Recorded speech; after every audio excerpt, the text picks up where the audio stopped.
Well, believe it or not, on July 22nd, which is about 6 weeks ago, I had gone over to the center to work and wasn't feeling really great that day, but went on over, and another one of our team came over to relieve me early. And as I went home, I thought, I really feel like I have malaria. I've had malaria one time since being in Liberia, and so I knew what that felt like, and it just seemed like malaria. So I went home, called our doctor, and I said, you know what, I think I have malaria. And she said, well, why don't you come back up to the hospital, come to the doctor's office. She said, there's nobody there, and I'll meet you, and we'll see. So I went back up to the hospital, and they did a malaria smear, and it was positive. And so I went home and took malaria medication.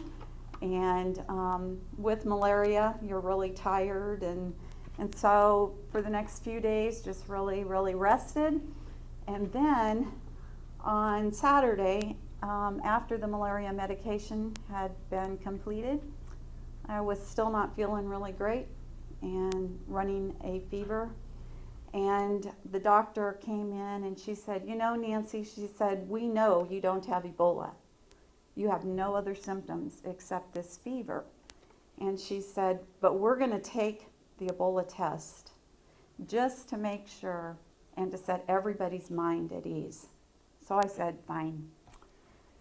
So the Ebola test was done, and later that evening, we were sitting at the dinner table, and this same doctor was with us, and she and David had a meeting to go to, and so they went to this meeting, and I went back in and laid back down. And pretty soon, David was back home, and I heard other people at the front door. And David came into our room and he said, Nancy, I need to tell you a few things. And I said, okay. And he said, Nancy, he said, Dr. Brantley, he said, Kent has Ebola. And I have to tell you, my heart sank. Kent is not only a colleague of ours, he's a dear friend. His family, their family is a dear, dear friends of ours, and my heart sank. Kent and I had worked a lot together at the Ebola unit.